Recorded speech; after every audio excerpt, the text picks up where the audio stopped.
Don't give up, you gon' be on. Don't give up, don't give up, give up. Don't give up, you gon' be on. Don't give up, don't give up. Greetings, Redheads. Thank you for joining me in another episode of your favorite show, which is the one and only Red's View. I'm your gracious host, Jay Red, and I have a very, very special guest with me today. He goes by the name of Smooth Haynes, all the way from Hartford, Connecticut. What's up, man? I'm doing wonderful, Red. Thanks for having me. You know, I've been a fan of this show for a while, man. I appreciate you. Thank you for having me. Absolutely, absolutely. And for those who don't know, we are cousins. That's right. That's yes, we are. Yeah, y'all probably seen Smooth Haynes. If you listen to my album once too, he was on the song that we had together, man. Girl of My Dreams. And Girl of My Dreams. Yeah, man. So yeah, if y'all were a fan of that song, because you know what's funny is so when I had Smooth Haynes on there, they thought it was an alter ego. You know what I'm saying? Like that's my big cuz. So Word. Yeah, man. Y'all, so Smooth Haynes, he's been doing it for a while. I've been a fan of his music outside of him just being family. He's accomplished some great things. We're gonna dive all into that. And then also talk about his recent project that is out right now, available everywhere, which is critically acclaimed, goddammit. I love it. Thank you. Yeah, I've been a fan for a minute. So let's go ahead and dive into it, cuz. So when did you first start rapping? Wow, I first started rapping around, I had to be about 10, 11 years old. And around this time, this is when Mace's Harlem World album came out. And when that album came out, it was actually my sister's CD. And this around this time, I wasn't supposed to be listening to rap. So I listened to that thing top to bottom, and I said, yo, this is what I want to do. And I also wanted to hear, I was also a fan of this rapper named Cannabis. He had this freestyle, it was called 97 Mentality Freestyle, and it was ridiculous. I said, nah, this is what I want to do. So yeah. I've been doing it for that long. Yeah. And so when as far as you've been doing it for that long, who are your other influences? Because I mean, when I hear your music, I'll tell you who I hear. I hear Wu-Tang, a mixture of Wake and Ghostface. Then I hear some of Biggie. Then I hear Nas for sure. I told you about him. And now Rick Ross. I get like the flamboyantness of, like, if that's a word, being flamboyant from Rick Ross and stuff. So and it has a lot. It's like you got an East Coast sound, but got like Southern swag, if that makes sense. Right. So yeah, who are your influences, man? Well, some of my earlier influences were Nas, AZ, that whole Firm clique, Ray and Ghost. Always like, you know, their lingo, their style. I was a huge fan of Biggie, like you said. I've also I was a fan of Ross already. Man, it was so many people, man. I can't just attribute it to just one, man. It was like there was a time I was a huge fan of 50 Cent. You know, that's why I learned about, you know, being a little more aggressive in my delivery. I'm also a fan of Jay Electronica. You know, I like putting substance into the music and everything. So it's just a mixture of so many different artists. It's hard to just give credit to one. Absolutely. And if you were to describe your style, what would you say? Wow, it's a whole bunch of things, but if I was to describe it, it would be a real smooth, suave, witty type of flow, man. I just like to say simple things in an abstract way, you know? And I like to really, you know, make people, when you listen to my music, man, I want you to feel elevated. I want you to feel fly. I want you to feel sharp and intelligent because, you know, I'm not against, like, you know, the ignorant rap or anything like that because I think balance is key. But I just want to bring, you know, something else to it just to, you know, make the dish more full, you know, 5-course meal. Absolutely. And that's what I get from hearing your music. You know what I'm saying? I feel like you switched up your style a little bit after Sucker for the Nookie, and we'll get into that in a minute. You know, right now when I hear it, I told you, I was like, hey man, I can hear you just rapping over piano. You know what I'm saying? You gotta have no beats, no actual drum patterns or 808 or anything like that. It's like you're at the level now to where like a Nas can rap over a symphony. You know what I'm saying? He could rap over just piano instrumentals and stuff. So, you know, that's what I get from it for sure. Right. And I just, that comes with maturity, with being more well-read. That comes with just having more experiences. Like you want to find different ways to say things, you know, and I just try to use my experiences and put them onto the songs, and just, you know, I'm just trying to find a new way of saying things, man. I'm just appreciative that people appreciate what I'm bringing to the table. Absolutely.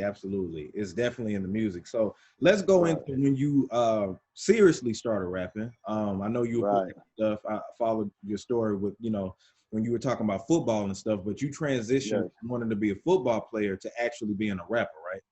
Yes. I was actually an all-state defensive end in high school, but football, it taught me a lot of things about life as far as teamwork, you know, structure and discipline. But it wasn't my true passion. Like you know, we come from a musical family, so I just love music, and that's my true passion. And also, what happened was one of my football coaches. He told me that, you know, that I should try to find a way to make money with my mind and not, you know, use my body. And that really stuck with me. So I kind of left the football thing behind, and I got serious. I was around the age of 18, 19, and I'm telling you, as soon as I flipped the switch in my mind that I was going to be serious about rap, I mean, in my town, things just popped off for me like fast, you know. I'm talking about as soon as I invested in myself just a little bit, you know, things blew up in my neighborhood. Yeah. So let's dive into that. So into Sucker for the Nookie. That was a yes, sir. Popular single that you had that was a radio jam, radio hit in your area. Yes. And that was what, 2006, 2007? 2007. Yes, the song was released in 2007, and it really did its thing in about 2008. Yeah. So tell me what that was like. And it's still relevant today. Like, people still, if you know, if the clubs were open, they would play that right now. It would go crazy in the club right at this moment.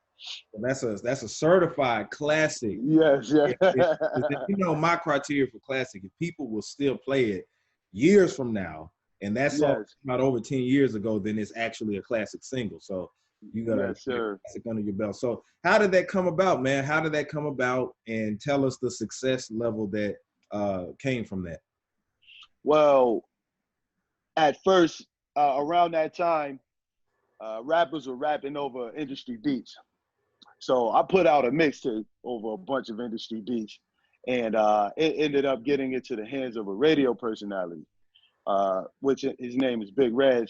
Shout out to Big Reg, Hot 93.7 in Connecticut, in the New England area. He heard the tape and he was flattered. He loved it. But he said, man, we need an original record.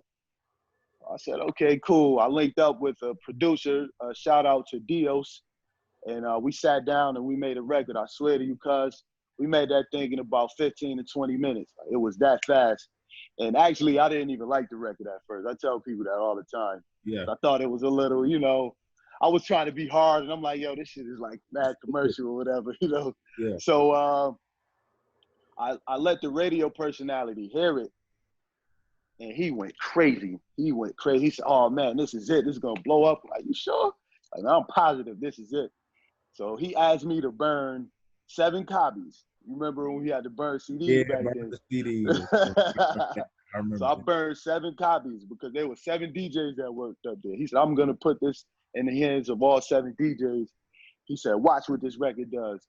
So he gave it to the DJs, and you know, they all loved it. They started to, you know, spin it. He was going around in the streets just promoting the song like crazy. I didn't really say much, you know?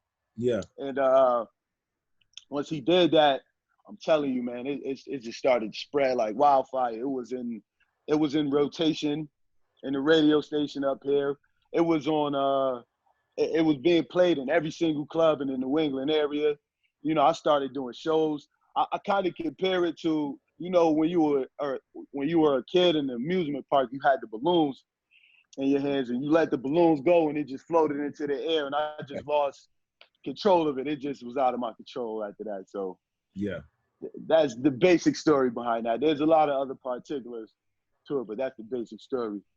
Right. So did the success of Sucker for the Nookie lead you into getting contacted by 50 Cent, or did it land in his hands? What's the story with you and 50? I remember hearing about, he got a glimpse of your music or something like that, right? Oh, yeah. Well, for the people that don't know, 50 Cent actually lived in Farmington, Connecticut around that time. He was living in Mike Tyson's old mansion. Right. So he had basically scouts that worked underneath him that was, around town looking for new talent. And these scouts were in the town, and they were there was no way that they can avoid hearing about me. So he was asking about, who's this kid, Smooth Haynes? But politics in the city, it was just, I would like to say it like this, man. If certain people weren't getting certain things out of the deal, they weren't trying to introduce me to 50 Cent. So, that's just the politics in music, whatever. We know how that goes. So yeah, it was frustrating at the time, but I'm happy that it happened like that, because now I know, exactly how to conduct myself. Now, mind you, at this time, I'm about 19, 20 years old. So I don't really know about this. I'm thinking the game is all about beats and rhymes. So I'm watching it on television. I'm like, I don't care what goes on. I just want to be on television. I want to wear jewelry. I want to have cars. I want to be in a video. That's all I cared about. But it was so much more to that. Yeah. And, I learned that the hard way. Yeah, I feel that. So it could have been a chance that you were a genuine soldier back in Absolutely. But there were rumors saying, like, some people said, he wanted to hear another record. Some people said, he said that he liked the hook, but he didn't like the verse. It was just, and some people were saying, Smooth is a hothead. We don't want to, you don't want to work with him. It was just so many things being said, but I never got the opportunity to speak with him directly. Mm-hmm. And that was very, I was very upset about that. Is because in 50 Cent, he said in his latest book that Hartford, Connecticut is like a mecca for music. A lot of the East Coast artists, they come to Hartford, Connecticut, or just Connecticut in general, and they pop off. They might not even be popular in New York, but if they come to Connecticut, and if you're accepted in Connecticut, it's like, okay, I made it. And they make a great living here. So it was kind of frustrating to me that 50 Cent was in Connecticut. He knew what it was, and people who were in position to introduce me to 50 Cent, they chose not to because they weren't getting anything out of the deal.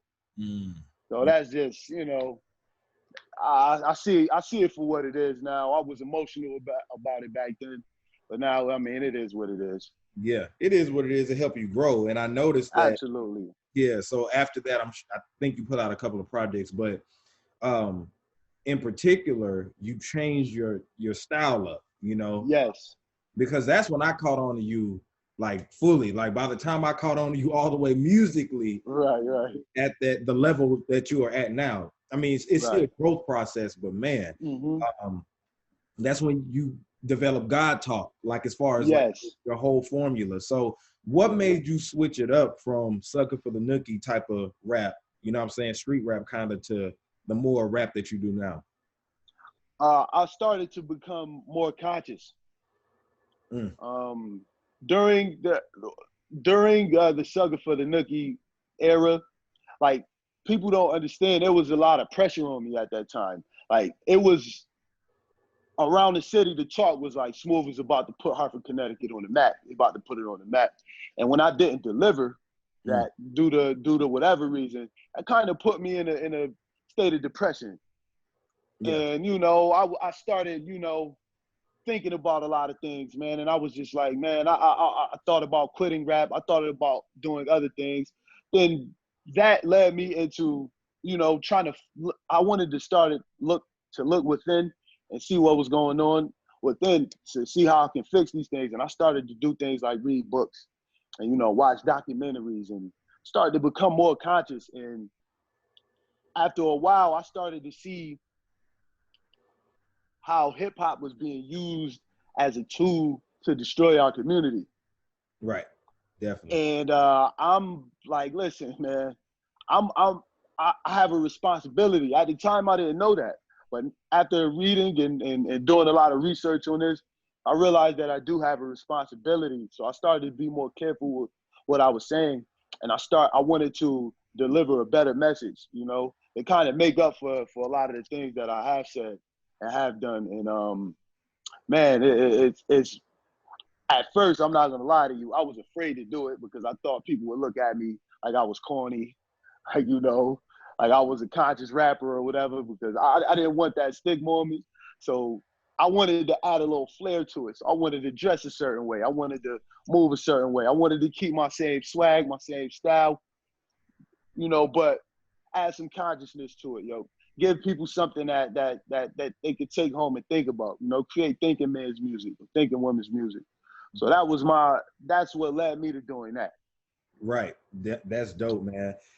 David Banner kind of had a similar story to that, like that. Like he was like, you know, he traveled around the world and got a chance to look at it from a different scope about how hip hop was used as a tool to, you know, break our community. So he made a change and started the God Box, you know. Yeah, wow. Yeah, And yeah. then you wanna know what's crazy? I remember one time there was an article that was written by a local newspaper around my way. Mm-hmm. And I was performing the song. She looked like Halle or treated like Whoopi. And they had they took a picture of me while I was grabbing my crotch. And it was just a bad look, man. And they wrote an article about me talking about how my song was, you know, degrading to Black women. And man, and then people around me at the time were like, listen, man, all publicity is good publicity. But, you know, I have a conscience, you know, I have a heart. And I said, I don't want to be portrayed that way, you know? Yeah. I don't want to be portrayed that way. I don't want people to look at me like that kind of guy. So I just, you know, there was so many different things that factored into me switching my style up. But that moment right there, that really stood out to me because, and especially because, you know, now I have 2 daughters. You know, it's not about just making people dance anymore. It's not about saying things that'll excite people. I'm not about to feed people what they want to hear anymore. Like, in my mind, it's like I have to leave something. I have to leave a great impression on this earth. I have to leave something, you know, that my daughters can grow up and say, you know, I'm proud of my dad. You know, my dad put out a positive message. My dad did something to change the world, you know? So that's where I'm at with it right now, cuz. Definitely. I love it, man. So you put out God Talk, then you put out what's the one with the white cover? Was it L T7A. T7A? Yep. Those were both critically acclaimed. Thank you. Yeah, so what was the record? Because when I hear those projects, like I can't wait to dive into GQ rap, but those projects, both of those kind of molded you into putting out the GQ rap series, you know? Yes. So, yeah, so those were your last 2 projects, right? Well, you had, well, are we talking about the GQ raps?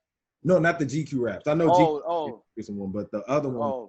Then you had so another with the cover. I had something. You were real clean with the. Yeah. So you had T7A and you had Gomar Azdubar, right? But I had a project before that was called the God Tape. So at that moment, I just said, listen, I wanted to, I was all in. I said, you know what? I'm not about to live in fear anymore. I'm going to speak my truth. I don't care who likes it. I don't care if I lose all my fans. I don't care about any of that. And once I got into that mode, I did lose a lot of people, but I gained so many more quality people now. It's like, yeah. And then the people that I gained now, like Smooth, I don't want you to talk like that anymore. I don't want to hear Sucker for the Nookie anymore. We like this much better. So right. So I the first album that I've ever had on the streaming platforms was T7A. Okay. T7A, that stands for the God album. So, and the 7, you know, if anyone's familiar with the Nation of Gods and Earths, 7, you know, is God in the supreme mathematics. That's, you know, something else. But I just wanted to, you know, put that one out there. And what inspired that album was a friend of mine. His name is Swap. We work out in the gym a lot, all the time. Shout out to Swap.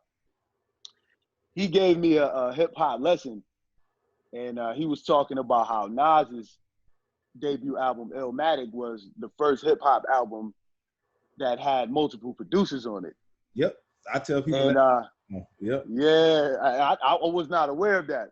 Mm-hmm. He was like, yeah, man. He said, yo, you should get back to the essence and like grab one producer and create an entire album. So this thing was on my mind for months. And then out of the blue, my man Steve Chenner hit me up. Shout out to Steve Chenner. He said, man, let's make a project together.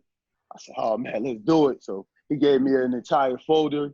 And what I wanted to do on that album, I just wanted to speak my truth, because there was a lot of things around my neighborhood that was being said about me, and I just wanted to speak my truth and put it out there. And man, it was well received. It was well received. And then I started to reach people in different markets too, like, and I didn't really promote it anywhere outside of my state, but people did the promoting for me, and I'm just thankful for it.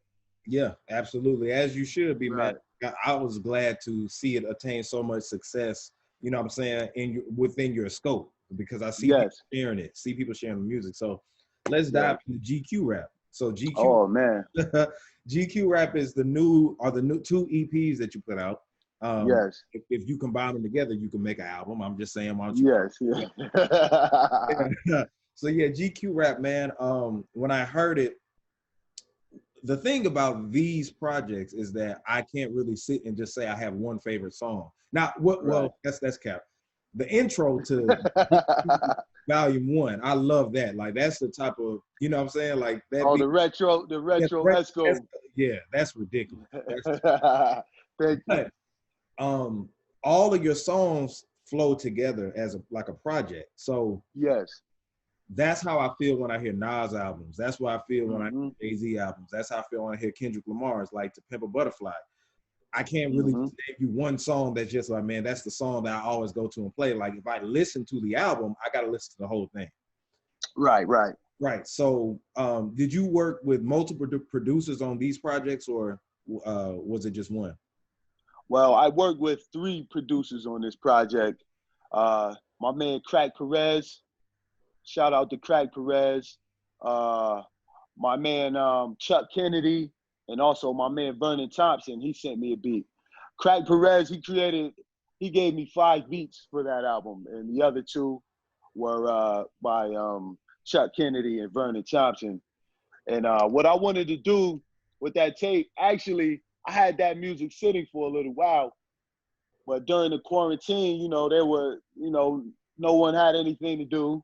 Yeah. People were sitting around doing nothing. Everyone was in their phones, and I just thought this would be the perfect opportunity to put it out. And I actually named it GQ Rap because, if you're familiar with my Instagram and Facebook page, like, I constantly drop, I set the phone up and kick a freestyle like nothing. Yeah. So a friend of mine that I played football with, he commented underneath. He said, man, this is that GQ Rap. I said, I got a kick to it, you know what I'm saying? So I took that and I said, yo, I'm about to flip this. So I wanted to create the whole GQ feel. So I sat down, I threw on a turtleneck. I wanted to put the GQ Rap symbol on it, and I said, listen, let's go. So to be honest, I just put it out there real fast. I didn't think that people were liking it, man. They ate it up. They loved it. And it's still doing well on the streaming platform. So yeah, I'm happy about that.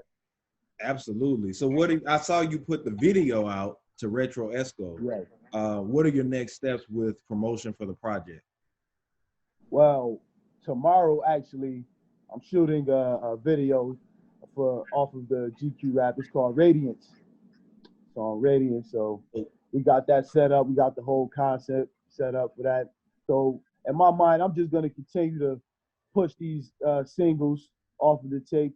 There's so much music on it. It's like, I'm just going to continue to shoot visuals. When things open back up fully, I'm getting ready to travel, do these shows,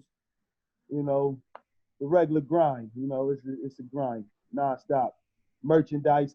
I have a special type of merchandise too.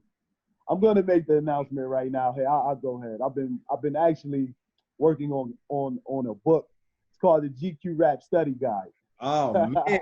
Oh Yeah, man. there's a lot of people, you know, ask me different questions about lines that I have, you know, on the tape, and I just wanted to break down some of my favorite lines or some things that people might not have understood, some phrases I use, and it's going to be a real fun, easy read, you know. But what I wanted to do was, instead of like creating, you know, the regular T-shirts and you know, wristbands and socks and all of that, I'm going to do all of that too. But I wanted to give the people who follow me something more meaningful, something more useful, something that they can use. So I've been working on that heavy right now. That should be coming out. It should be coming out by the first quarter of 2021. So Okay. that's going to be, yeah. I am, out of everything I've ever done, this is going to be what I'm most proud of. Man, I'm excited about that because you know Right. I actually copped both of the albums. So, you know, Word. streaming is cool, but I copped yours because you know, Thank you. because of Jordan, my brother. Of course, y'all Yeah. know Jay Haynes. He dropped the project. I copped his. Word. And all three of us, because I dropped the EP with Shice D, that's available. Oh yeah. Ryu and Kent. So those Haynes boys coming with it. This Oh, we working, baby. We working. This is what we do.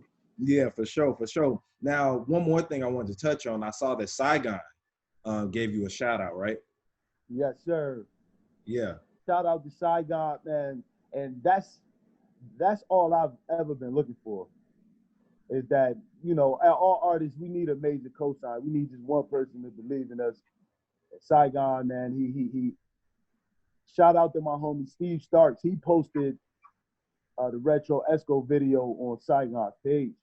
Mm. Saigon was like, yo, who is this dude? You know, I like this guy. Then my man referred him to my page. He checked it out. You know, I've been talking back and forth with him ever since, man. But right now he's promoting his album. Shout out to Saigon 777 The Resurrection. Gonna cop that. But yeah, we got some things in the works right now, and you know, hopefully everything goes correct, and you know, it's time for me to level up, take myself to the next level. Absolutely, man. I can't wait. And he just signed a major deal, or not a major deal, but a big deal with Strange Music. Okay. Are you familiar with them? Yeah, Tech yeah. Nine, that Tech company. Nine. So. Yeah, for sure. Listen, if I could get in, Right. That's crazy because y'all that's know a look right there. I'm quite sure y'all probably got to have some type of collab going on. Maybe he can appear on a single or a remix. Oh yeah, something like that for sure. Yeah, we're gonna get to that. He's so busy promoting his album right now. I'm not even gonna bother him about that. But I know once he comes back around, it's on, man. It's on. Absolutely, man. Cuz I'm excited about that, man. Thank you so much for coming on the show, man. Oh, thank you for having me, man. It's always a pleasure. Like, I'm just happy someone, you know, recognizes what I'm doing. You know, whether we family or not, man. It's always an honor, man. It's always an honor. For sure, man. Everybody right now, make sure that you go on your phones or go on the internet, download or no, purchase it. Don't even just stream it, boy. I need y'all to purchase the GQ Rap series or just type in Smooth Haynes and look at all his stuff. He got a nice the whole catalog. He got a whole catalog. I'm telling y'all, outside of him being my family, he's one of my favorite artists that are out right now. When you hear him, you don't hear no indie rap. You just hear good ass music. So, yes, sir. Thank you, man. Thank you. Yeah, for sure. Where does everybody follow you? You can follow me on Instagram, smooth, SMOOTH _Haynes, HAYNES, smooth _Haynes. I'm on Instagram. I'm on Twitter, smooth _Haynes. Facebook, type in Smooth Haynes, everything Smooth Haynes. Subscribe to my YouTube channel, God Talk Music Group. You know, we'll be putting new music out frequently, so just holler at me, man. As always, and make sure, Redheads, that you sign on. I'm sorry. Subscribe Everybody, make sure you subscribe to youtube.com/WeAuthenticNetwork so you can get all your Reds View episodes and interviews like this one. Get your Reds View t-shirts. They're available on redsview.com, everybody. Look out for more interviews, and I got a very special announcement coming soon, so y'all stay posted. But yeah, this is J Red Smooth Haynes. Peace out, family. Don't give up, you gon' be on. Don't give up, don't give up, give up. Don't give up, you gon' be on. Don't give up, don't give up, give up. Don't give up, you gon' be on. Don't give up, don't give up, give up. Don't give up, you gon' be on. Don't give up, give up, give up, give up. I know you got doubts, but get to the bag. Just follow the dream and stick with the plan. I know you get worried, I know you get scared,